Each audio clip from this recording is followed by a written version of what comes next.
The night my father-in-law raised a glass of vintage scotch and called me trash in front of 20 guests, he made a critical valuation error. He assumed I would break. Instead, I did what I have always done. I calculated the risk, leveraged my assets, and 3 years later, I bought his company. Most women in my position would have just filed for divorce, but I decided I would rather fire him. The driveway leading to the Caldwell estate was not designed for efficiency. It was designed for intimidation. It wound through 3 miles of manicured Connecticut woodlands, the gravel crunching beneath the tires of our sedan like the sound of grinding bones. Every time Grant and I made this drive, I felt the air pressure change, as if the oxygen content dropped the moment we passed the iron gates of Briarcliff. Grant reached over and squeezed my hand. His palm was damp. "You look beautiful." "Elle," he said, keeping his eyes on the road. I looked down at my dress. It was navy blue, silk, conservative, an expensive purchase specifically for tonight. It was armor, but in the world of the Caldwells, armor was just another thing they could assess, value, and dismantle. "Just relax," Grant added, his voice tight. "It is just a birthday dinner. Dad is in a good mood." Grant was 35 years old, a vice president of strategy at Caldwell Consolidated, and a man who still checked the weather of his father's moods before he dared to open an umbrella. I squeezed his hand back, not because I was comforted, but because I knew he needed me to be. We pulled up to the main house, a sprawling 19th-century limestone structure that looked less like a home and more like a municipal building where joy went to be taxed. The valet was already waiting. As we stepped out, the cool October wind cut through my coat. Inside, the house smelled of beeswax, old paper, and money. Not the crisp smell of new cash, but the heavy, stagnant scent of wealth that had sat in the same accounts for 4 generations. We were ushered into the drawing room, where the family had already gathered. Victor Caldwell stood by the fireplace. At 68, he was a man carved from granite and bad intentions. He wore a tuxedo that fit him with military precision. He was holding a crystal tumbler of scotch, the amber liquid catching the light. He did not smile when we entered. He merely stopped talking to the federal judge standing next to him and turned his gaze toward us. "Grant," Victor said, "you are late. We are right on time."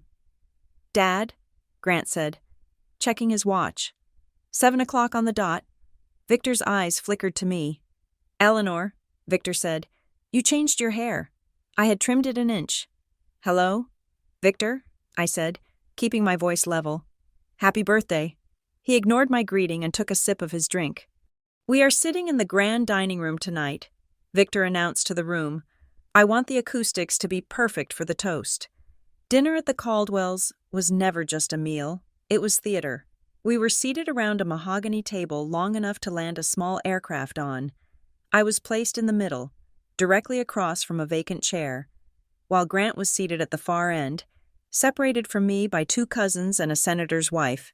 This was standard. Victor liked to separate couples. He claimed it encouraged better conversation, but I knew it was about removing our support systems. The first course was a cold cucumber soup that tasted of nothing. The conversation around me buzzed with the hum of the initiated. They talked about private equity spreads, vineyard acquisitions in France, and the unfortunate decline of the Hamptons. I ate in silence, performing the role I had been cast in the quiet. Lucky outsider. I was a risk analyst by trade. My job was to look at stable systems and find the fracture points. I spent my days studying mid-market companies, looking for hidden debt, operational weaknesses, and bad management. Tonight, I applied that same lens to the table. I watched Sienna Park, the senior vice president of operations, cutting her squab with surgical precision 3 seats down. She looked tired. Her eyes kept darting toward Victor. I watched Grant, laughing too loud at a joke his uncle made, his shoulders hunched in a permanent defensive posture. And I watched Victor. He was not eating. He was watching us. When the main course was cleared, Victor stood up. He tapped his spoon against his glass. The sound was sharp, ringing through the high-ceilinged room like a warning shot. Silence fell instantly. "Thank you all for coming," Victor began. His voice was a rich baritone. "Cultivated at boarding schools and boardrooms. We talk a lot about legacy in this family," he continued. "We talk about what we build, what we leave behind. Caldwell Consolidated is not just a company, it is a standard. It is a fortress built on judgment, the ability to know the difference between an asset and a liability." He smiled, but the expression did not reach his eyes. "My son, Grant, has always had a different kind of heart than me." Grant sat up straighter, looking hopeful. "Grant has a charitable heart," Victor said, turning his gaze toward his son. "He loves to rescue things. When he was a boy, he would bring home stray dogs, broken toys, things that other people had left by the curb. He saw value where others saw waste." The room was silent. I felt a cold prickle at the base of my spine. I knew where this was going. I wanted to stand up and walk out, but my legs felt heavy, anchored to the floor by the weight of social contract. "And when he married Eleanor," Victor said, turning his entire body toward me, "I saw that same charitable spirit in action." He paused for effect. "It takes a special kind of man to look at trash and see a wife." The word hung in the air. Trash. It was not shouted. It was spoken with the same casual elegance one might use to order a coffee. For a second, there was total silence. Then, a ripple of laughter moved through the room. It started with the cousins, nervous and sycophantic, and spread to the business associates who knew that laughing with Victor Caldwell was good for their portfolios. I sat perfectly still. My training kicked in a crisis. You do not panic. You assess. Subject me. Stimulus. Public humiliation. Objective. Do not give him the satisfaction. But while my mind remained cold, my body betrayed me. I felt a flush of heat rise up my neck, a violent red stain against the pale silk of my dress. Nausea rolled in my stomach, hot and acidic. I stared at the centerpiece, white lilies, funeral flowers, and forced myself to breathe. I looked at Grant. This was the moment. This was the inflection point. Grant was staring at his plate. His face was pale, his jaw clenched, but he did not speak. He did not stand up. He did not throw his napkin down. He froze. Victor raised his glass. "To Grant's charity." Victor said, "To Grant." The table chorused. I picked up my water glass. My hand did not shake. I took a sip, swallowed the bile rising in my throat, and looked Victor dead in the eye. I did not smile. I did not glare. I simply observed him, filing this moment away not as a memory, but as data. The rest of the evening was a blur of endurance. I existed in a state of dissociation, nodding when spoken to, offering monosyllabic answers. When we finally walked back to the car, the silence between Grant and me was loud enough to deafen.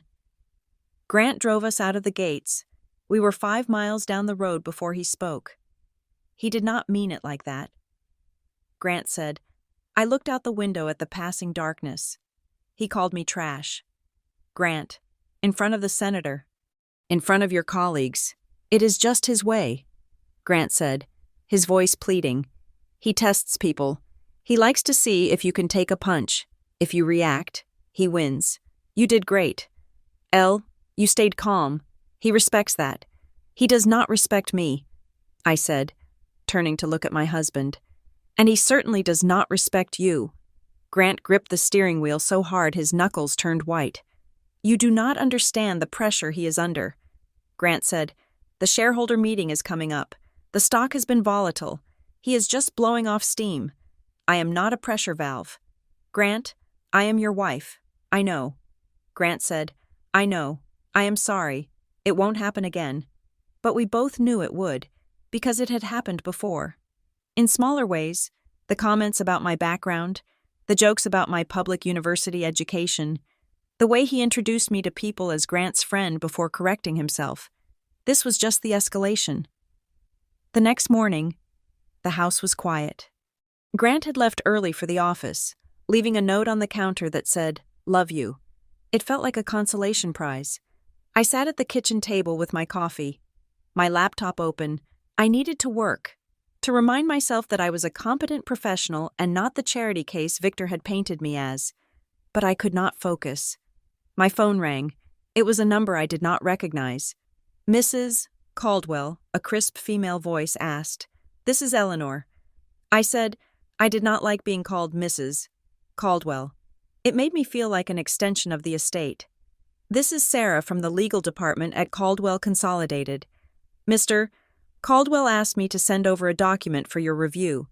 It is a time-sensitive matter regarding estate planning." "Victor sent it," I asked. "Yes, ma'am. I have emailed it to you. We need a signature by end of day." I opened my email. There it was. Post-nuptial agreement amendment. I clicked the file. It was 30 pages long. I skipped the preamble and went straight to the clauses. The legalese was dense, but I spoke the language of contracts. It was a trap. The agreement stipulated that in the event of a divorce, regardless of cause, my settlement would be capped at a flat fee of $50,000 for every year of marriage, provided I signed a perpetual non-disclosure agreement. If I contested the divorce or spoke to the press, I would get nothing. But the kicker was Clause 14. It stated that any assets I acquired during the marriage, including my own salary and investments, would be considered joint property subject to the Caldwell Family Trust's oversight. It framed me perfectly. If I signed it, I was admitting I was subordinate. If I refused, Victor would spin it as proof that I was only in the marriage for the money, a gold digger refusing to sign a fair agreement.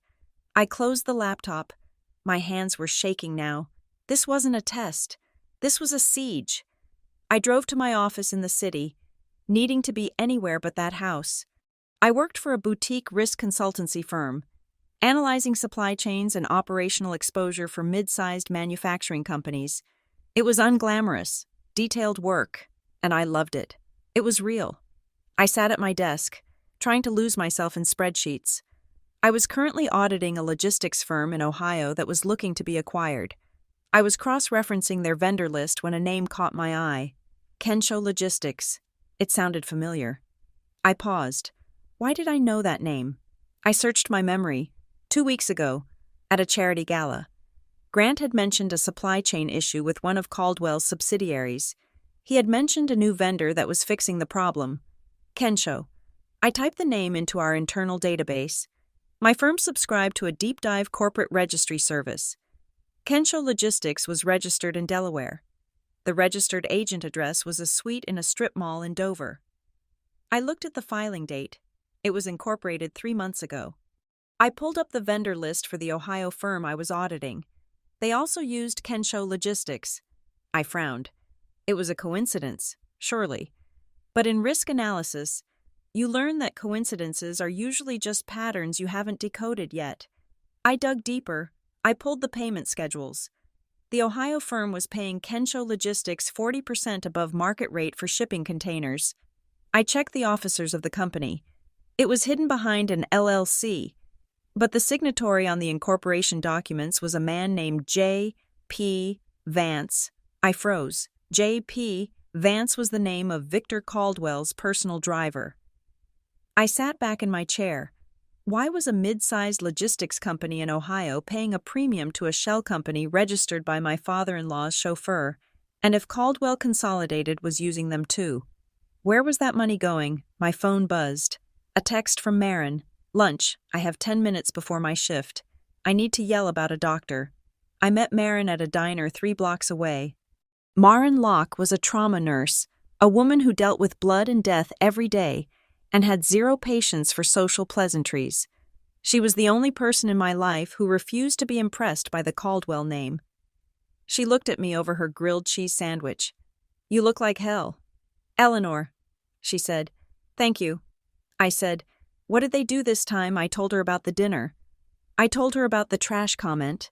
Marin dropped her sandwich. He actually said that, using that word, yes, and Grant did what, he froze. Marin sighed, a long, frustrated sound. "Elle, you have to leave him." I stirred my coffee. "It is not that simple." "Marin, it is exactly that simple. You are smart, you are beautiful, and you make your own money. Why are you letting these people treat you like a servant? Grant is never going to stand up to him. You know that. I love him. Marin, do you? Or do you love the idea of who he could be if he wasn't a Caldwell? I didn't answer. That was the question I had been avoiding for 2 years. I feel like I'm disappearing. I whispered, every time I walk into that house. I get smaller. I monitor my tone. I monitor my clothes. I am becoming a version of myself that fits in a box Victor built. Then break the box. Marin said, or get out before they nail it shut. I went back to the office, Marin's words ringing in my ears. I tried to focus on the Kensho logistics anomaly, but my mind kept drifting back to the post-nup. At 4 o'clock, I received an email from the Briarcliff Arts Foundation. I had served on the board for 2 years. I had revamped their fundraising strategy, bringing in record donations. I was proud of that work. Dear Eleanor, we are writing to inform you that, effective immediately, the board has voted to restructure its membership. Unfortunately, your position has been eliminated for the upcoming term. We thank you for your service. I stared at the screen. Restructure. I picked up the phone and called the program director, a woman named Linda who I had coffee with every Tuesday. Linda, it's Eleanor. I just got this email. What is going on? There was a long pause. Eleanor, I was told not to speak to you. Told by whom? Linda lowered her voice. Victor Caldwell made a donation this morning. A significant one. There were conversations. What kind of conversations? Linda. People are saying things. Eleanor, about your health, my health. They are saying you have been unstable, that the marriage is rocky and you are acting out, that you are looking for payouts. The board felt it was a liability. I felt the blood drain from my face. Linda, you know me. You know that is a lie. I know. Eleanor, but it is Victor. What could I do? She hung up. I sat there, the phone still in my hand. He wasn't just insulting me at dinner anymore. He was dismantling my reputation. He was stripping away the things that gave me an identity outside of him. I left work early. I needed to get home. I needed to talk to Grant. I needed him to see what was happening. When I got to the estate, we lived in the guest cottage on the grounds. Another way Victor kept us close, the house was empty. Grant wasn't home yet. I walked into the study. My personal laptop was sitting on the desk. I stopped. I had left it on the coffee table. I was sure of it. I walked over and opened it. The screen was dark. I typed in my password. I went to the system logs. It's a habit of mine. Last login today. 2:15 p.m. I was at work at 2:15. Grant was at the office. Someone had been in our house. Someone had logged into my computer. I felt a cold chill. They weren't just judging me. They were watching me. I checked the browser history. It had been cleared. I checked the file access logs. They had opened my personal finance folder. They had looked at my bank statements. They had looked at my student loan records. They were building a file. I closed the laptop and backed away from the desk. I felt suddenly exposed, as if the walls were made of glass. I needed air. I grabbed my coat and walked out the back door. Heading toward the stables, I needed to be where the air didn't smell like Victor's cologne. I was standing by the paddock fence, watching the horses breathe in the cold air, when a figure emerged from the shadows of the main house. It was Sienna Park. She was wearing a trench coat, her heels sinking slightly into the grass. She looked out of place, a creature of boardrooms, standing in the mud. Eleanor, she said quietly. Sienna, what are you doing here? Victor called a senior staff meeting at the house. I just left. She stepped closer, looking around to make sure we were alone. I shouldn't be talking to you, she said, but I saw what happened at dinner last night. It was quite a show, I said, crossing my arms. Listen to me, Sienna said, her voice dropping to a whisper. It is not just a show. Because he called you trash, she said. And last week, he asked me if I was planning to get pregnant because he needed to know if he should start looking for my replacement. She adjusted her coat. Be careful. Eleanor, do not sign anything, and for God's sake, watch your back. She turned and walked back toward the driveway. disappearing into the dark. I stood there for a long time. The wind bit at my face, numbing my skin. I looked up at the main house. The lights were on in Victor's study. I could imagine him in there, moving people around like chess pieces, confident that he owned the board. He thought I was weak. He thought I was a gold digger who would panic at the first sign of trouble. He thought he could shame me into submission. I looked down at my hands. They were steady now. The nausea was gone. The heat was gone. In its place was something colder, something harder. I was a risk analyst. My job was to identify threats and neutralize them. Victor Caldwell had just identified himself as a threat. I wasn't going to beg Grant to protect me. I wasn't going to cry to Marin about being invisible. I took a deep breath of the cold, sharp air. If Victor wanted a game of power, I would play. But I wasn't going to play by his rules. I was going to learn them, master them, and then use them to burn his kingdom down. I turned and walked back toward the cottage. I had work to do. Dana Rourke's office was located in a glass tower in Midtown, 40 floors above the pavement. It was the kind of office designed to make you feel safe. Provided you could afford the hourly rate, the furniture was cream-colored leather, the art on the walls was abstract and aggressive, and the view of the skyline suggested that anything was manageable if you had enough altitude. Dana herself was a woman of sharp angles and sharper intellect. She sat across from me. The post-nuptial agreement Victor had sent spread out on the desk between us like a battlefield map. She had been reading it in silence for 10 minutes. The only sound was the scratching of her pen as she circled clauses. Finally, she looked up. She took off her reading glasses and set them down on the document. "This is not a contract, Eleanor," Dana said. Her voice was low, devoid of the polite affectations lawyers usually used with new clients. "This is a weapon." I shifted in my chair. "I know it is bad," I said. "That is why I am here." "No," Dana said, leaning forward. "You do not understand. I have seen bad postnups. I have seen agreements designed to protect family assets. I have seen agreements designed to punish infidelity. This is neither. This is an instrument of total control." She tapped the paper with a manicured fingernail. "Clause 14, she said. "It waives your right to discovery in the event of a divorce." Do you know what that means?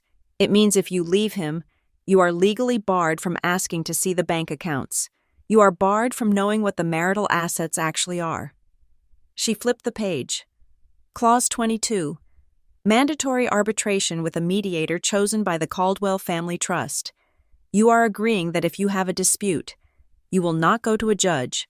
You will go to a man on Victor's payroll. She looked me in the eye. "And this clause here," she said, circling a paragraph at the bottom, "it defines disparaging remarks as any statement that could negatively impact the stock price of Caldwell Consolidated. Eleanor, if you sign this, and then you tell a friend that your husband was cold to you, and that friend tells a broker, and the stock dips a fraction of a point, Victor can sue you for damages. He could bankrupt you for venting." I felt a cold knot tighten in my stomach. "He said it was standard." I said quietly, "He said it was just to protect the legacy." "It is designed to trap you into silence," Dana said. "If you sign this, you are not a wife. You are an employee with no rights and no severance package." She pushed the paper away as if it were contaminated. "Do not sign it," she said. "If I don't," I said, looking out the window at the gray city, "he will cut Grant off. He threatens it every day. Let him threaten," Dana said. "Grant is a grown man, if he cannot choose his wife over his allowance. Then you have bigger problems than a contract." I left Dana's office with a headache that throbbed behind my eyes. She was right, of course, but being right in a lawyer's office was very different from being right at the dinner table with Victor Caldwell. I needed Grant to understand. I needed him to see the cage his father was building around us. That evening, I asked Grant to go to counseling. We were in our kitchen, the only room in the cottage that felt somewhat ours. Grant was drinking a glass of red wine, staring at his phone. "Counseling?" he asked, not looking up, like therapy. "Yes," I said, "for us. We are fine." "He said, scrolling. You are just stressed because of the dinner. I took the phone out of his hand and set it on the counter. I am not stressed. Grant, I am scared. Your father called me trash. He is trying to make me sign a document that strips me of my human rights, and you are drinking wine and checking emails. We are not fine. Grant looked at me then. Really looked at me. I saw the fatigue in his eyes, the permanent shadow of anxiety that he tried to mask with charm. I just want peace, Eleanor, he said softly. I know, I said, but peace at the price of my dignity is too expensive. Please, just one session. He sighed, rubbing his temples. Okay, make the appointment. I found a therapist in the city, a man named Dr. Aris who specialized in high-conflict family dynamics. The appointment was set for Tuesday at 6 o'clock. On Tuesday, I arrived at Dr. Aris's office 15 minutes early. I sat in the waiting room, flipping through a magazine I wasn't reading. I felt a flicker of hope. If Grant showed up, if he just sat in the chair and listened, maybe we could start to dismantle the fear that ruled our marriage. 6 o'clock came. The door to the inner office opened, and Dr. Aris smiled at me. Is your husband joining us? He asked. He is on his way, I said, checking my phone. Traffic is bad. 6:15. No text. No call. 6:30. My phone buzzed. It was Grant. Can't make it. Dad needed me to review the Q3 projections. Urgent. Sorry. I stared at the screen. The Q3 projections were not due for 3 weeks. I knew that because I knew the company's calendar better than he did. Victor hadn't needed him. Victor had simply pulled the string to see if the puppet would dance, and Grant had danced. I looked up at Dr. Aris. He is not coming. I said, I see.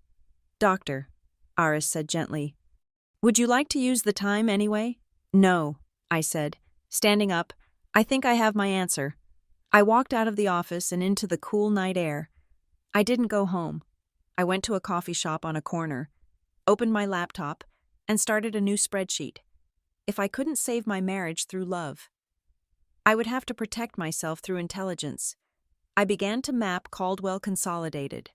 I had been an outsider looking in, but now I looked at the company the way I looked at a distressed asset. I pulled public filings, annual reports from the last 10 years, and proxy statements. I built a visual map of the corporate structure. It was a labyrinth. At the top was the Caldwell Family Trust, which held 60% of the voting shares. Victor was the sole trustee. Beneath that was the holding company, Caldwell Consolidated. Then, a spiderweb of subsidiaries, Caldwell Home Goods, Caldwell Logistics, Caldwell Real Estate, and a dozen smaller entities with vague names like Blue Spruce Holdings and Meridian Ventures. I focused on the debt. The company was carrying $4 billion in long-term debt. That wasn't unusual for a company of its size. But the covenants were strict. They had to maintain a certain debt-to-EBITDA ratio. If they dipped below it, the banks could call the loans. I cross-referenced the debt covenants with their recent earnings. They were dangerously close to the line. Then I saw the pattern I had noticed before, the related party transactions. Millions of dollars were flowing from Caldwell Consolidated to these smaller, private entities like Kensho Logistics. On the books, it looked like operating expenses. But because the entities were private, I couldn't see where the money went after it hit their accounts. Was Victor siphoning money, or was he using these shell companies to hide losses? I was deep in the data when my phone pinged. An encrypted message on an app I used for work. Starbucks on 4th. Back table. 10 minutes. It was Sienna Park. I packed up and walked 2 blocks to the cafe. Sienna was sitting in the corner, wearing a baseball cap and sunglasses, looking less like an executive and more like a celebrity trying to avoid paparazzi. I sat down across from her. You are taking a risk. I said, we are both risks now, she said. She pushed a paper coffee cup toward me. Did you sign the post-nup? She asked. No. Good. Because things are getting worse inside. How Sienna leaned in. We have a recall coming. A recall, I asked. Which product? The Linen Soft baby cribs. The flagship line. I felt a chill. The linen soft line was their biggest revenue driver for the fiscal year. The locking mechanism is faulty.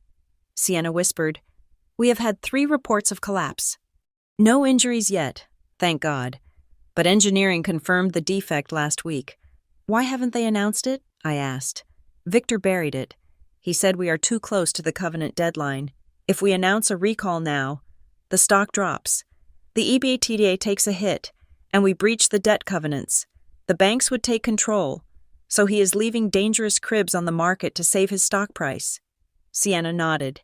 He is gambling that he can make it to the shareholder meeting, announce a strong quarter, refinance the debt, and then do a quiet recall.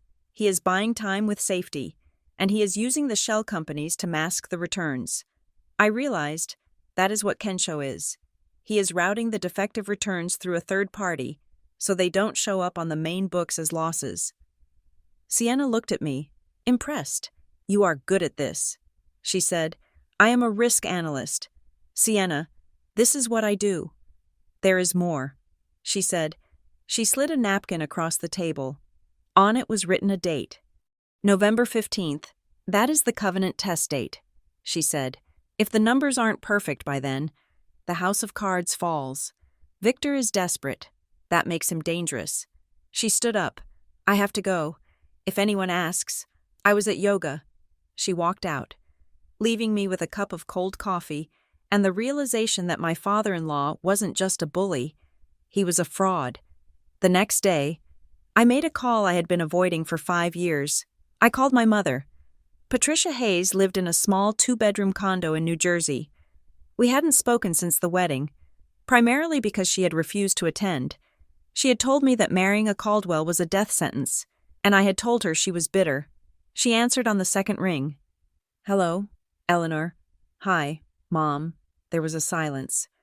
"I didn't think I would hear from you," she said. "Unless the check bounced. I am not asking for money."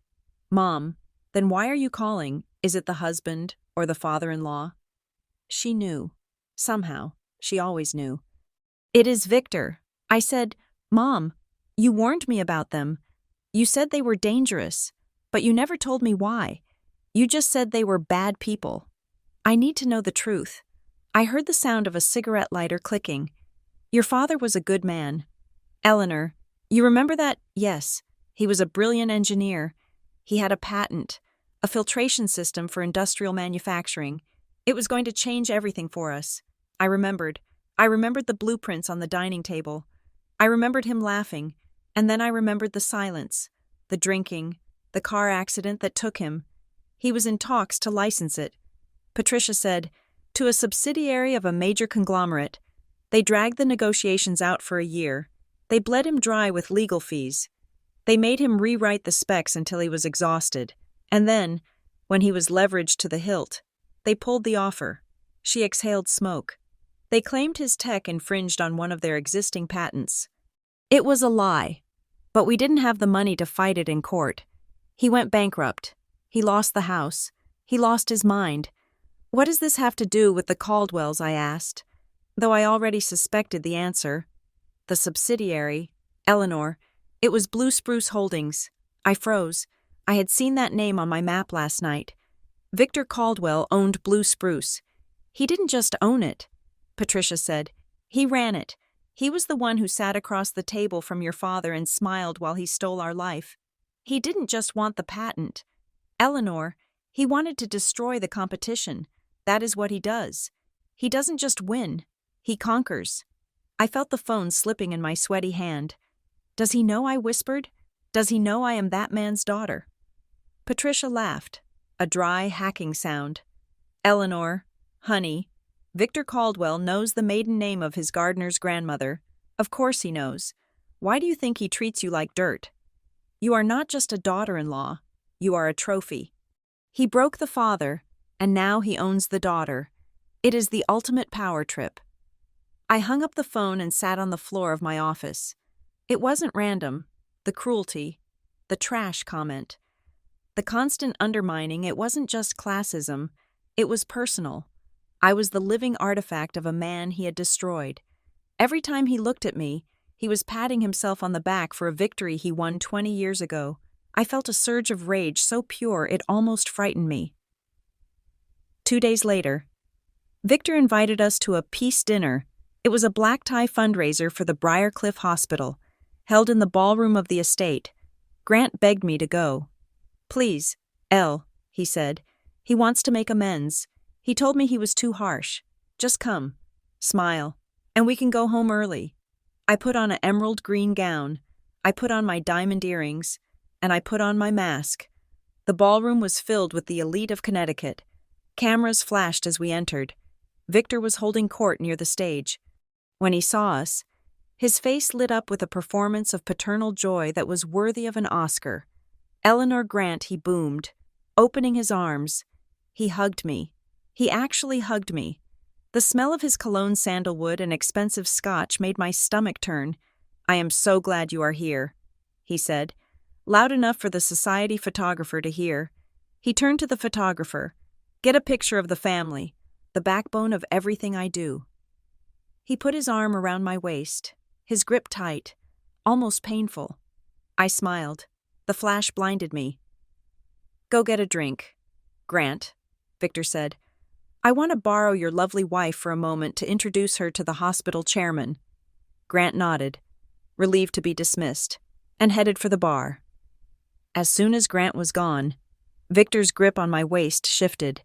He steered me not toward the chairman, but into a small alcove behind a pillar, away from the cameras. The smile dropped from his face like a curtain falling.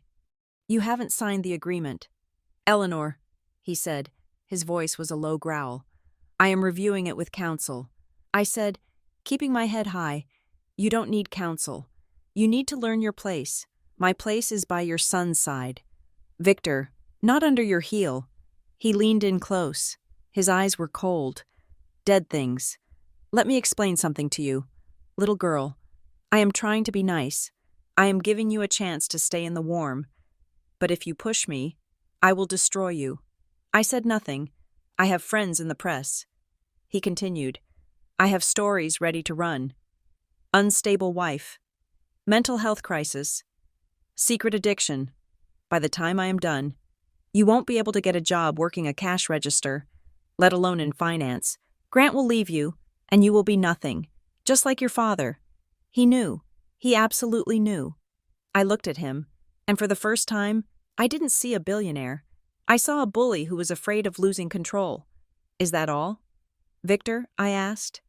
He looked surprised by my lack of tears. "Sign the paper by Monday," he hissed, "or I pull the trigger." He stepped back, the fake smile instantly reappearing as a donor walked by. "Lovely to see you." "Eleanor," he called out cheerfully, walking away. I found Grant. "We are leaving." I said, "What? We just got here." I said we are leaving. "Now." Grant saw my face and didn't argue. Back at the cottage, Grant went to shower. I paced the living room. I needed to know how deep the trap was. Sienna had said Victor threatened to cut Grant off, but Grant was 35. He had a trust fund. How could Victor control it so completely? I went into Grant's home office. He was sloppy with security because he trusted the staff. I opened the drawer where he kept his personal files. I found a folder labeled Trust Restatement 2024. It was locked with a simple key code. I tried his birthday. It opened. I read the document. It wasn't just a trust fund. It was a conditional inheritance scheme. Clause 8. Beneficiary. Grant Caldwell shall receive full distribution of assets upon the age of 40, provided that one. He is still employed in good standing by Caldwell Consolidated. 2. He has produced a legitimate heir. 3. He has assigned all voting rights of his inherited shares to the trustee Victor Caldwell for a period of 20 years. I stared at the paper. Grant didn't own anything. If he left the company, he lost the money. If he didn't have a baby, he lost the money. And even if he got the money, he had to give Victor his vote. Grant wasn't a partner in this family. He was a breeding stock and a proxy vote. I heard the shower turn off. I put the file back. I realized then that I couldn't ask Grant to leave. He couldn't leave. He had been conditioned since birth to believe he was helpless without his father's money, and the legal structure ensured it. If we divorced, Victor would crush me. If we stayed, Victor would crush us both slowly. I needed a third option. I needed to be independent, truly independent. The next morning, I took a sick day. I went to the bank. I withdrew $50,000, my entire personal savings. Money I had earned before the marriage. Money I had kept in a separate account despite Grant's confusion. I opened a new brokerage account under a limited liability company I had registered online the night before. I named it Aurora Holdings, Aurora the Dawn, a new beginning. I didn't buy shoes. I didn't buy a car. I started buying put options against the retail sector, specifically targeting the suppliers I knew were linked to Caldwell's ecosystem. It was a small bet, but it was mine. Then I called Jonah Klein. Jonah was a retired finance professor who had taught me at Wharton. He was a brilliant, eccentric man who hated corporate greed and loved a good puzzle. We met in the dusty library of the university club. I laid out my theory. I didn't use names, but Jonah was smart. "So," Jonah said, looking at my notebook, "you have a conglomerate with high debt, relying on a flagship product that is secretly defective, masking losses through related party shells to pass a covenant test. Yes, and you want to know what happens when the liquidity event hits." "Exactly." Jonah took off his glasses and rubbed his eyes. "It is a classic Ponzi structure disguised as operations," he said. "As long as the cash flows, they can hide the rot. But the moment the credit window closes, say, a covenant breach the banks call the loans, the stock collapses, the equity is wiped out." He looked at me. "If you are long on this company, get out. If you are short, well, you are going to be very rich. I am not trying to get rich. Jonah, I am trying to survive." He tapped the notebook. "In this scenario, the equity is worthless. The power isn't in the shares. Eleanor, the power is in the debt. Whoever holds the debt when the covenant breaks controls the company." He paused. "But you can't buy the debt. You are not a bank." "No," I said, "but I can find the people who can." I left Jonah with a new clarity. Victor's power came from the stock price. If the stock price reflected the true value of the company, which was zero, Victor was nothing. I arrived home late. The lights in the cottage were off. Grant was asleep. I saw a package sitting on the front porch step. It was a plain manila envelope. No return address. I picked it up. It felt light. I went into the kitchen and opened it. Inside was a single USB flash drive and a handwritten note on plain white cardstock. "If you want out, you need leverage." I plugged the drive into my laptop. It contained a folder labeled Project Linen. I opened the first file. It was an email chain between Victor Caldwell and the head of engineering. From engineering to V. Caldwell. Subject: Linen, soft structural failure. Victor. The tests are conclusive. The side rail fails under 30 pounds of pressure. We cannot ship this. From V. Caldwell to engineering. Subject: RE Linen, soft structural failure. Ship it. Route the liability insurance through Kensho. We fix it in Q1. Not a word to the board. I stared at the screen.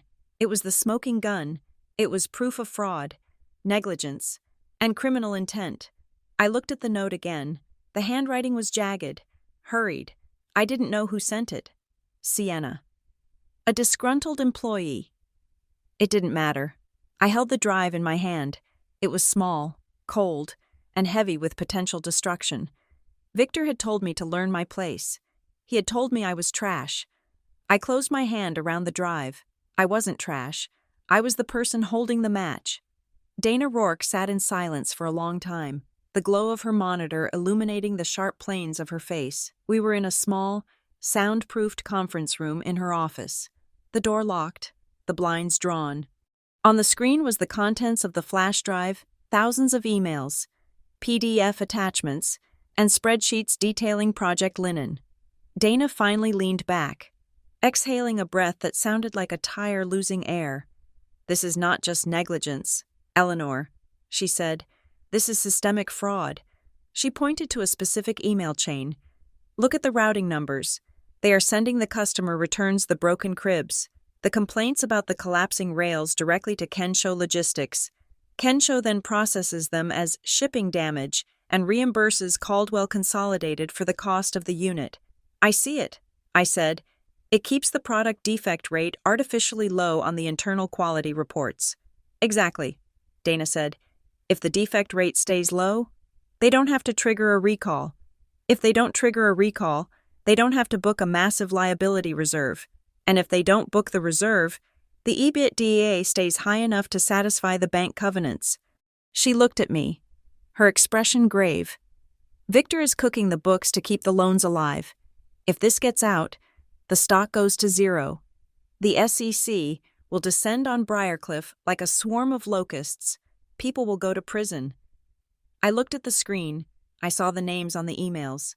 Victor, the CFO, the head of engineering, and Grant. I asked. The question felt like swallowing glass. Dana scrolled through the search results. I do not see Grant on the primary chain. She said, he is copied on some of the financial summaries, but the context is vague. He might know the numbers are massaged, but there is no proof he knows why. I felt a small, pathetic wave of relief. He was weak, but maybe he wasn't a criminal. So what do we do? I asked. Do we go to the authorities? Dana tapped her pen on the desk. We could, but once you pull that pin, you cannot put it back. The company collapses. Thousands of employees, innocent people lose their jobs. The pension fund gets wiped out. And you? She paused. You become the whistleblower who destroyed her husband's family. You will be tied up in litigation for the next decade. I thought about the workers I had met at the company picnics. I thought about the town of Briarcliff, which relied on the Caldwell tax base. I didn't want to burn the village to kill the dragon. I don't want to destroy the company. I said, I want to remove the cancer. I want Victor out. Then we need a scalpel, not a grenade. Dana said, this drive is leverage, but it is dangerous leverage. If you use it, you have to be ready to take over the cleanup. I nodded. I am ready. 2 nights later, I received a text. Level P4, Row G, the blue sedan. I drove to the parking garage of a shopping mall in the next town over. It was raining. A cold, miserable drizzle that slicked the concrete. I found the blue sedan parked in the shadows of a structural pillar. I parked 3 spots away and walked over. The passenger door unlocked. I slid in. Sienna Park was in the driver's seat. She wasn't wearing her usual tailored suit. She was wearing a hoodie and no makeup. She looked 10 years older than she had at the dinner party. Did you read it? She asked, not looking at me. I read it. I said, Victor made me sign the compliance certification last week. Sienna said. Her voice was shaking.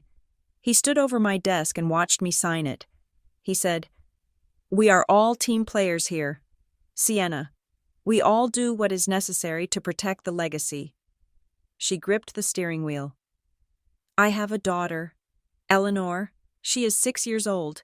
If I go to jail for fraud, you are not going to jail. I said, you don't know that. She snapped.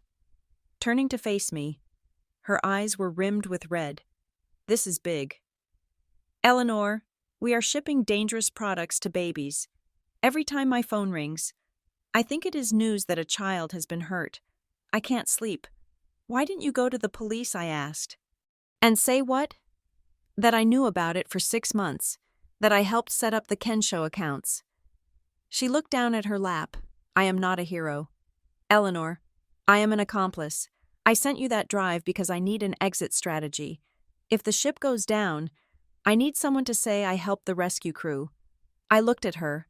I saw the fear, the exhaustion, the moral compromise that Victor forced on everyone around him. He didn't just steal money. He stole integrity. I will protect you. I said, but I need you to stay inside. I need eyes on the ground. Sienna laughed. A bitter sound. You are going to fight him. You have no idea what he is capable of. I am learning. I said. I got out of the car.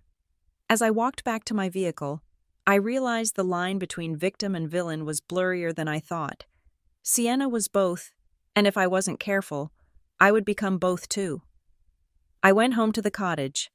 It was late, almost midnight. Grant was sitting on the couch, the television playing silently. He looked up when I entered. "Where were you?" he asked. "Working," I said. Until midnight, I didn't answer. I walked into the kitchen to pour a glass of water. Grant followed me. "You are different." "Elle," he said. I put the glass down on the counter. You are cold. You are distant. You barely speak to me. You missed the dinner with the Abernathys last night. You are hiding things." I turned to face him. He looked lost. A boy in a man's expensive sweater. "I am not hiding. Grant, I am surviving. Surviving what he asked," his voice rising. "My father. Jesus. Eleanor. I know he can be difficult. I know he was cruel at the birthday dinner. But you are acting like we are at war. We are at war," I said calmly. "You just haven't realized which side you are on yet." "That is unfair," he said. "I defend you. I tell him to back off. You tell him to back off when he's in the room." I said, "But when he threatens to cut you off, when he hands you a legal document that strips your wife of her rights, what do you do then, Grant? You sign. You agree. You forget the therapy appointment." Grant flinched as if I had slapped him. "I am trying to keep the peace," he whispered. "I am trying to keep us in the family. I don't want to be in this family if the price is my soul." I said, I looked at him. I loved him. I really did. I remembered the man who used to make me laugh over cheap takeout, the man who held my hand when my mother was sick. But that man was fading, being overwritten by Victor's code. "I need to ask you something, Grant, and I need you to be honest." He looked at me, fear in his eyes.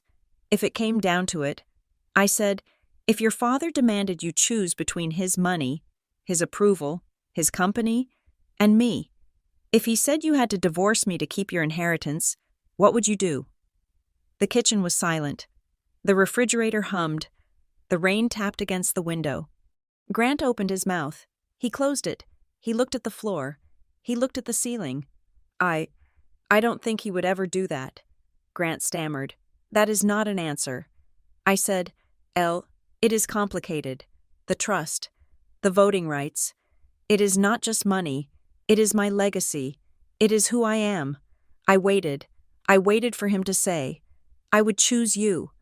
I waited for the Hollywood moment. It didn't come. "I can't answer that," he said softly, "because it is an impossible choice." I felt something break inside my chest. It wasn't a loud crack. It was a quiet, structural failure. "It is only impossible if you don't know who you are," I said. I walked past him, out of the kitchen, and into the guest bedroom. I locked the door. I didn't cry.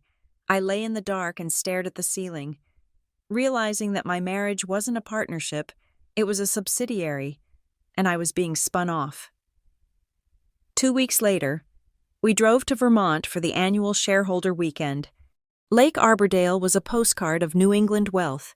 The trees were blazing red and gold. The air was crisp, and the resort was filled with people who owned yachts and senators. I played the role. I wore the cashmere.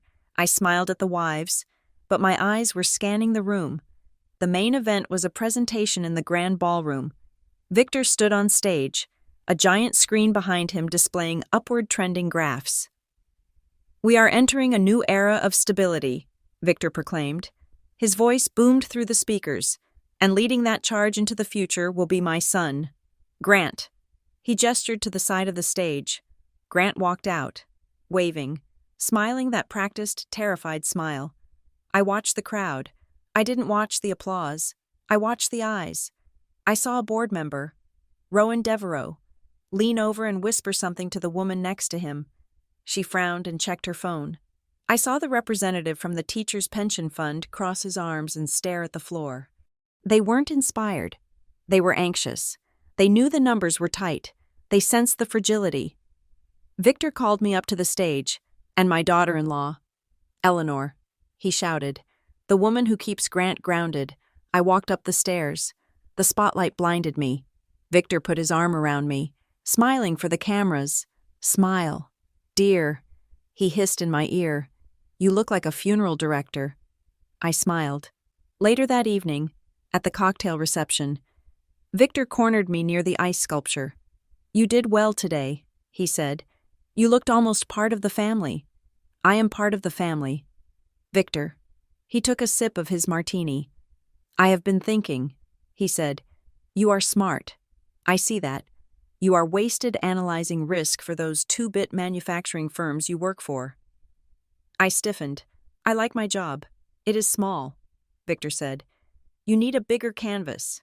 He set his glass down. "I want you to come work for the company." I stared at him. "Excuse me, I am creating a new role," he said. "Special Advisor on Risk Governance, reporting to the board." "Well, reporting to me.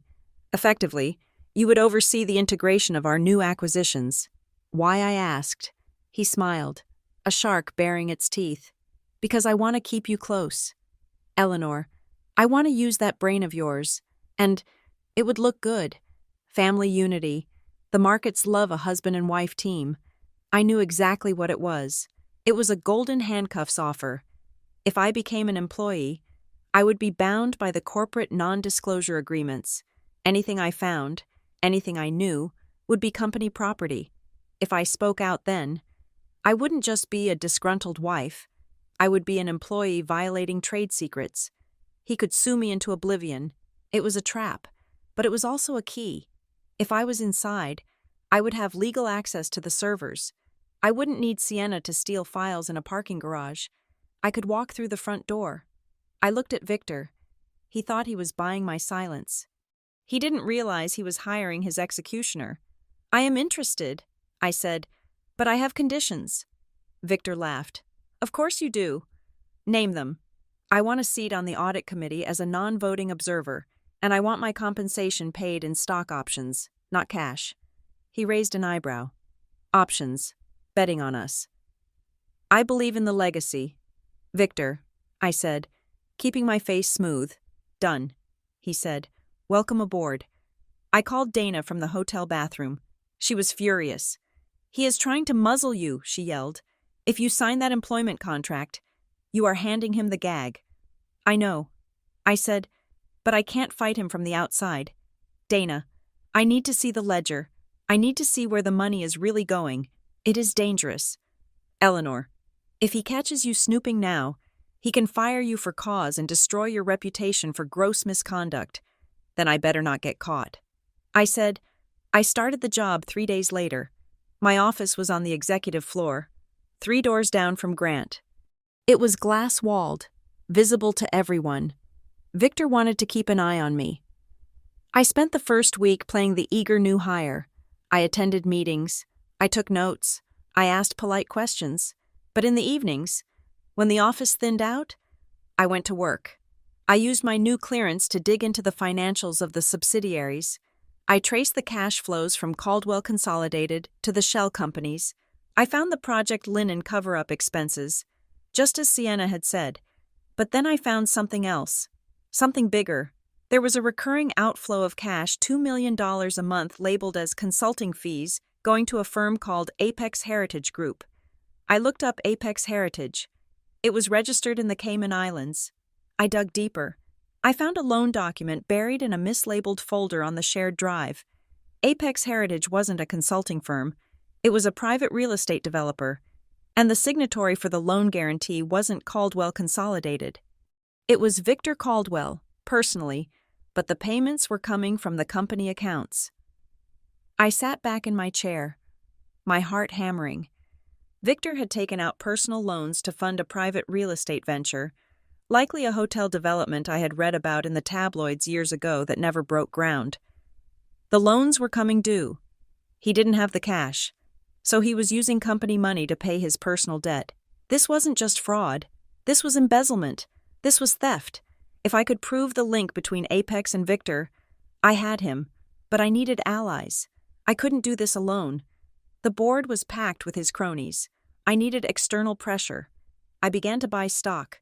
I used Aurora Holdings, the LLC I had set up. I kept the purchases small, just under the reporting threshold. I didn't want to trigger an alert. Then I reached out to the investors. I found 2 institutional funds, Vanguardia Capital and North Star Pension, that held significant blocks of Caldwell stock. I knew from the shareholder meeting minutes that they had voted against Victor's compensation package last year. They were unhappy.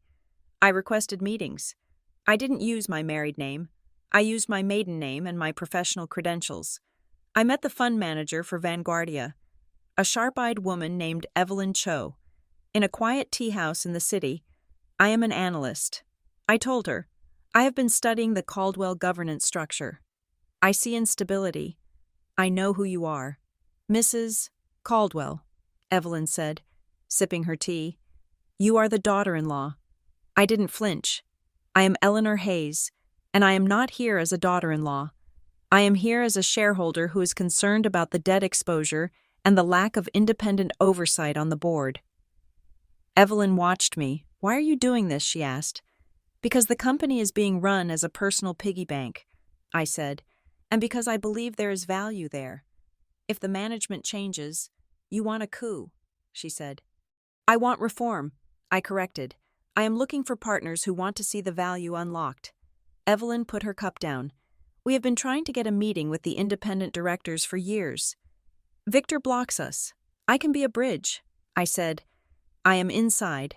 I can give you the transparency you have been asking for, but I need to know that if a vote comes, you will stand for governance, not loyalty. Evelyn nodded slowly. Bring us something concrete, Eleanor. Show us the path, and we will listen. I walked out of the tea house feeling the first stirrings of real power. I wasn't just a victim anymore, I was a player. But Victor was watching. 2 days later, I walked into the office building and saw people staring at me. The receptionist looked away. The security guard whispered into his radio. I got to my desk and opened my browser. The headline was on the front page of a popular business gossip site. Caldwell heiress-in-law. Begs for job is the marriage on the rocks.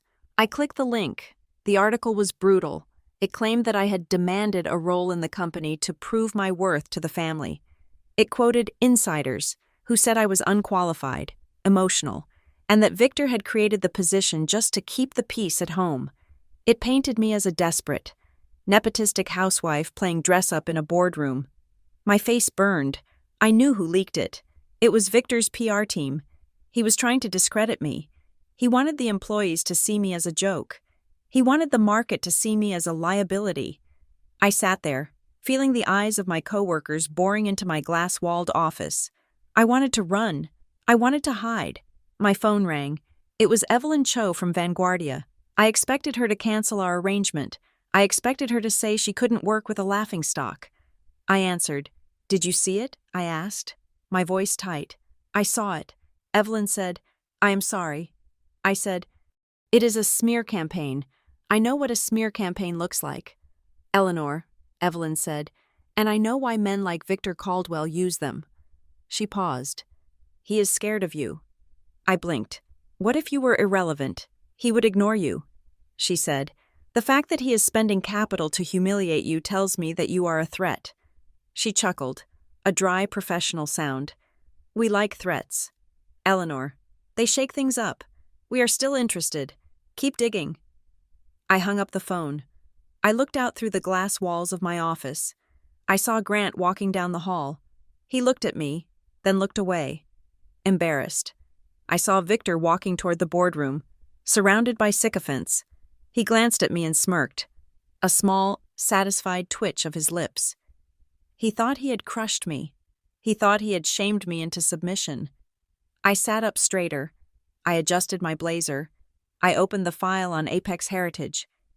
He had made a mistake. He thought shame would stop me. But I had been immune to shame since the moment he called me trash. He wanted a war fine. I would give him a war, and I would finance it with his own money. The crisis that almost sank the quarter arrived on a Tuesday morning, disguised as a routine supply chain email. I was sitting in my office, the glass-walled fishbowl Victor had assigned me, reviewing the shipping manifests for the holiday season. The company was relying heavily on a massive order from Helix, a national big-box retailer that accounted for 20% of our annual revenue. I noticed a flag in the system. The inventory for the Helix order was sitting in a warehouse in Ohio, marked on hold. I called the warehouse manager. a man named Frank who I knew was terrified of corporate headquarters. "Frank, it is Eleanor Caldwell," I said. "Why is the Helix stock on hold?" "The delivery window closes in 48 hours. Frank hesitated.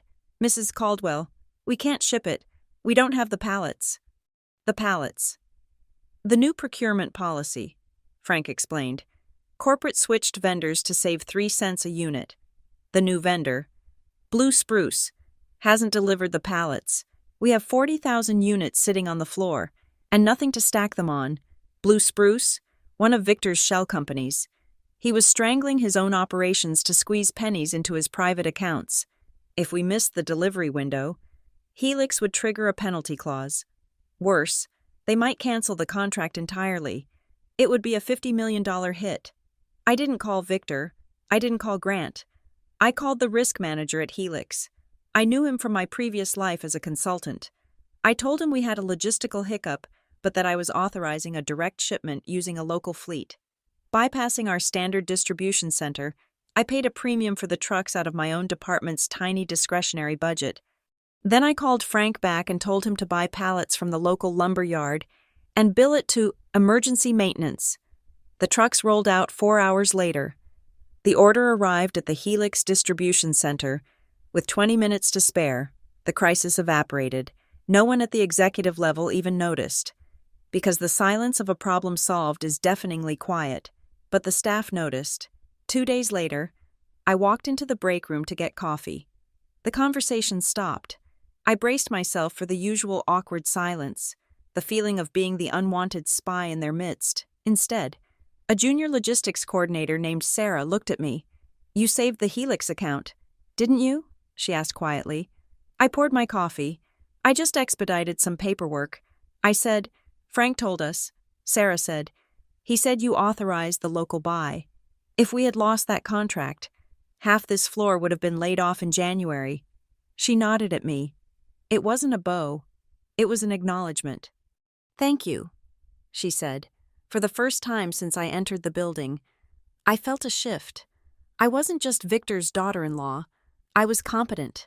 And in a company run on fear and nepotism, competence was a revolutionary act.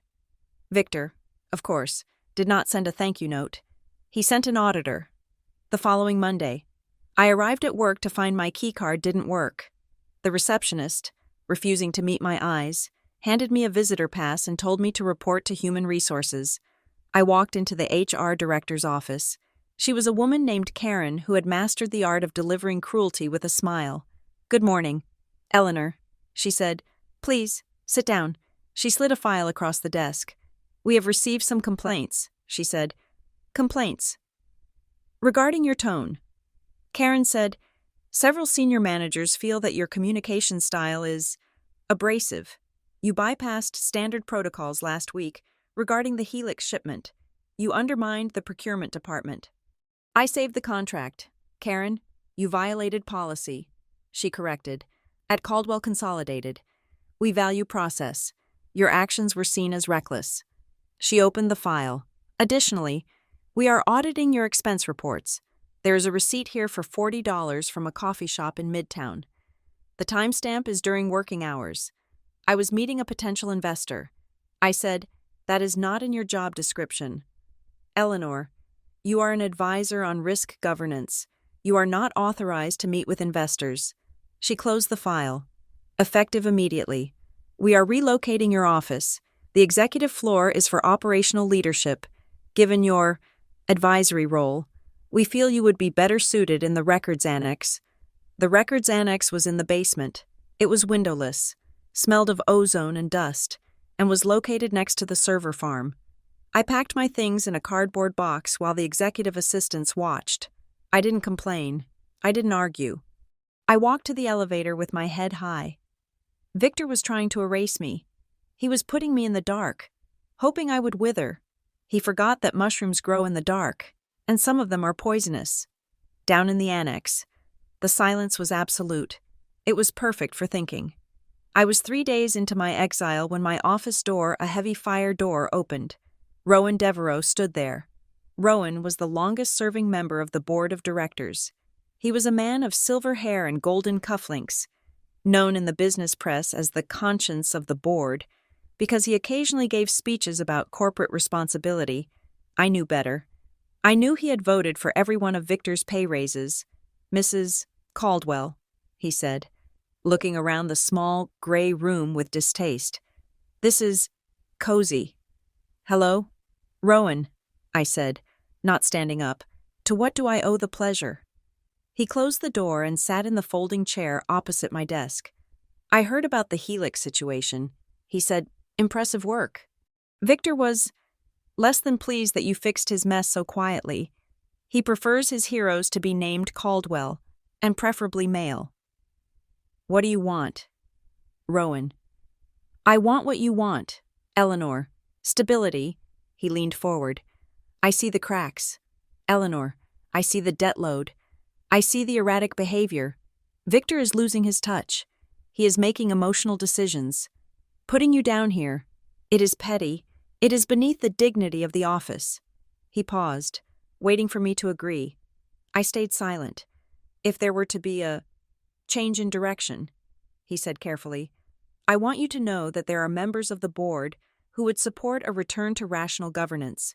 You mean you want to know if I am planning a coup? I said, I mean that if the ship sinks, I have no intention of drowning with the captain. Rowan said, I am a pragmatic man. If you have a life raft. Eleanor, I would appreciate a seat. I looked at him. He was fishing. He wanted to know if I had leverage, and if so, how much. If I told him too much, he would sell me out to Victor for a better bonus. If I told him nothing, he would remain a passive enemy. I am just reviewing files. Rowan, I said, but if I find anything that suggests the ship is taking on water, you will be the first person I call. He smiled, a thin, oily expression. Smart girl. Keep me in the loop. He left. I waited 5 minutes, then called Dana. He smells blood. I said, Rowan Devereaux just paid me a visit. Good, Dana said. That means the board is fracturing. If they were united, he wouldn't be hedging his bets. I have news too, Dana continued. I found it. Found what? The weak point in the trust. I heard the rustle of papers over the phone. Victor's control of the voting shares is tied to the debt covenants, she explained. Specifically, the Series B bonds issued 5 years ago. There is a clause on page 112, a change of control trigger. What does it say? It says that if the company's credit rating is downgraded below investment grade, the voting rights of the Class A shares, Victor's shares, are temporarily suspended and transferred to a trustee appointed by the bondholders until the rating is restored. My breath caught in my throat. If the rating drops, he loses the vote. He loses the board. Dana said, the bondholders would appoint a caretaker board to restructure the debt. Victor would be out. And what triggers a downgrade, I asked. A material restatement of earnings, Dana said. Or a revelation of significant off-balance sheet liability, like a massive, concealed recall, I whispered, or a stolen settlement fund. Exactly. You don't need to win a shareholder vote. Eleanor, you just need to tell the truth to the rating agencies. It was the nuclear option. If we did that, the stock would crash. The company would be paralyzed. We need a net, I said. If we crash the plane, we need to make sure the passengers survive. I need a buyer lined up before we pull the trigger. That night, I went home to the cottage with a heavy heart. I had the weapon. Now I needed to clear the blast zone. Grant was in the kitchen, cooking pasta. He looked tired.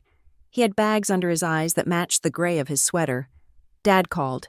He said without looking at me, "Oh, he wants us to come to the estate this weekend. A family reconciliation. He feels bad about the office move.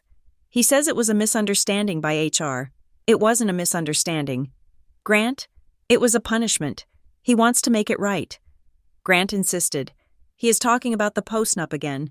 He says if you sign it, he will put you back on the executive floor. He will give you a raise." I put my bag down on the counter. I am not signing it. "Grant, Eleanor, please, just sign the damn paper. It is just a formality." "It is not a formality," I snapped. "It is an admission that I am property." Grant slammed the wooden spoon down on the counter. Tomato sauce splattered on the white marble. "You don't understand," he shouted. "He is going to ruin me." "Eleanor," he turned to me, his face twisted with a mixture of rage and terror. "It is not just the money. He told me that if I don't get you in line, he will fire me. And not just fire me, he will blacklist me. He said he will call every firm in the industry and tell them I embezzled. He will fabricate cause. He will destroy my reputation. I will never work in finance again." I stared at him. "He threatened to frame you, his own son." Grant slumped against the counter, covering his face with his hands. "He has done it before," he whispered, "to Uncle Peter. That is why Peter lives in a studio apartment in Ohio. Dad destroyed him because he tried to vote against the merger in '98. I walked over and put my hand on Grant's back. He was trembling. "He is a monster," Grant said, his voice muffled. "And I am a coward. I know that. But I am 40 years old. Eleanor, I don't know how to be anything else." I felt a surge of pity. But it was the kind of pity you feel for an animal caught in a trap. I couldn't save him by helping him stay in the trap. I had to break the trap, even if it broke his leg in the process. "We are not going to let him do that," I said softly, how Grant asked.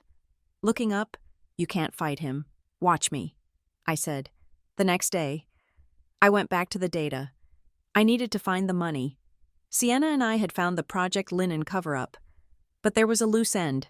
The company had set aside a $50 million legal settlement reserve 3 years ago. It was supposed to be a rainy day fund for product liability. If the linen soft cribs were defective, that money should be sitting in an escrow account, ready to pay out claims. I traced the reserve fund. It had been transferred to a subsidiary called Meridian Ventures. From Meridian, it went to Apex Heritage. From Apex Heritage, it went to a construction firm in the Cayman Islands. I pulled up the construction firm's website. It was a splash page for a luxury resort development called the Azure. The project status was on hold. Victor had taken the safety net the money meant to help families whose babies were hurt by his products, and he had poured it into a hole in the ground in the Caribbean. And the hole was empty. The money was gone. This wasn't just leverage. This was moral rot so deep it made me nauseous. I printed the documents. I put them in my safe. Then I called Evelyn Cho at Vanguardia. "I have the proof," I said, "and I have a plan." I met Evelyn and her counterpart from North Star, a man named David, in a private dining room at a club in the city. I didn't bring just spreadsheets. I brought a pitch deck. "The company is insolvent," I said, laying the papers on the table. "Technically, at least, Victor has looted the reserves. The debt is toxic. The stock is artificially inflated by fraud." David looked at the papers, his face pale. "We have to sell," he said. "We have to dump the stock before this breaks. If you dump the stock, you get pennies on the dollar," I said, "and you trigger a panic. Everyone loses. So what is the alternative?" Evelyn asked.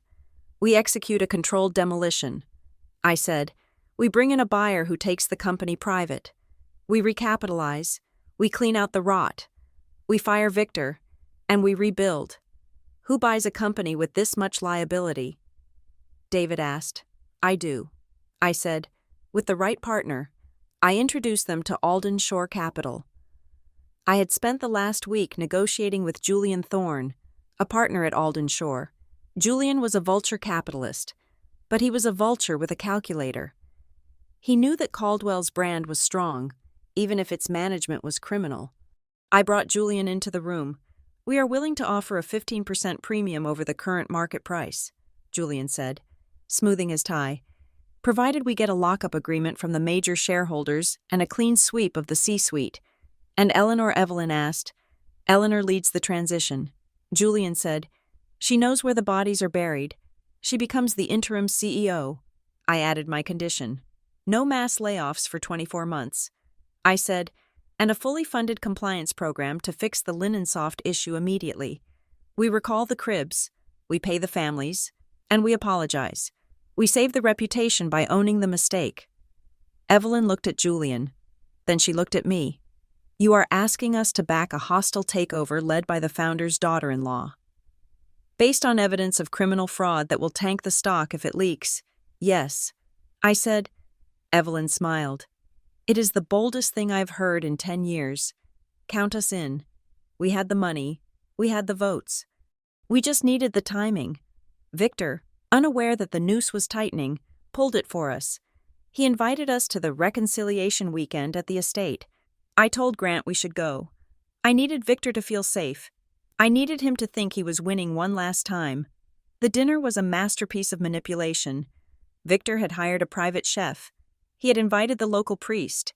He toasted Grant's loyalty and my dedication after dessert. Victor asked Grant to go choose a cigar from the humidor. He turned to me. The warmth vanished from his eyes instantly. I know you have been meeting with Evelyn Cho, he said. My heart hammered against my ribs, but I kept my hand steady on my wine glass. I meet with many shareholders. Victor, it is part of my job. Don't play games with me. Eleanor, I know you are up to something. I know you think you found something in the files. He leaned forward, his voice dropping to a whisper. Let me be clear. If you move against me, I won't just hurt you. I will hurt your mother. I froze. I looked into her pension fund. Victor said, smiling. It is managed by a firm I have influence over. It would be a shame if there was an administrative error.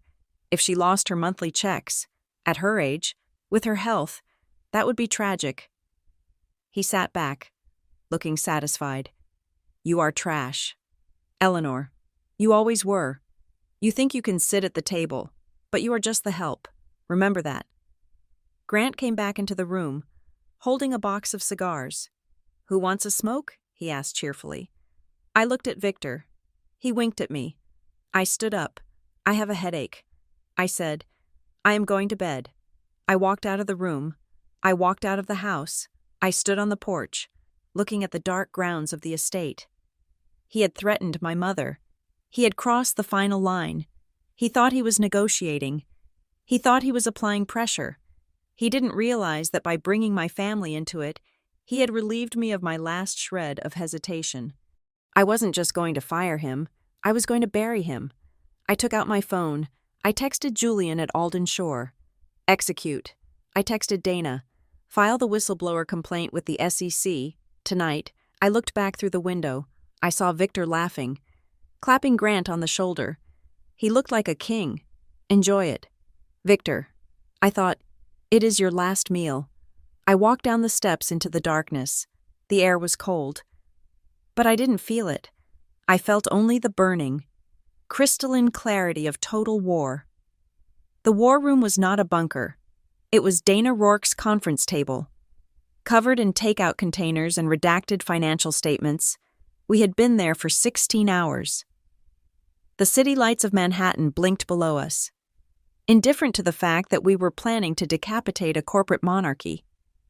We have 2 lanes, Dana said, moving a stack of papers to the center of the table. Lane 1 is the proxy fight. We rally the shareholders Vanguardia, North Star, the pension funds, and we demand an emergency vote on governance reform. We demand an independent chairman to replace Victor. And Lane 2, I asked, though I already knew the answer. Lane 2 is the kill shot. Dana said, we don't just ask for a new chairman, we buy the company out from under him. She tapped the screen of her laptop. Alden Shore Capital is ready to fund a management-led buyout. But the structure is aggressive. They are leveraging the company's own debt against it. If we pull this trigger, the market is going to scream. You are going to be called a raider. Eleanor, a barbarian. I am already called much worse. I said. The strategy was sound, but it relied on speed. We had to secure the financing and the voting blocks before Victor could refinance the debt. If he found a new lender to plug the hole left by the stolen settlement fund, our leverage would vanish. I need to secure the home front, I said, standing up and stretching my stiff back. Victor threatened my mother. I need to make sure she is safe before I drop the match.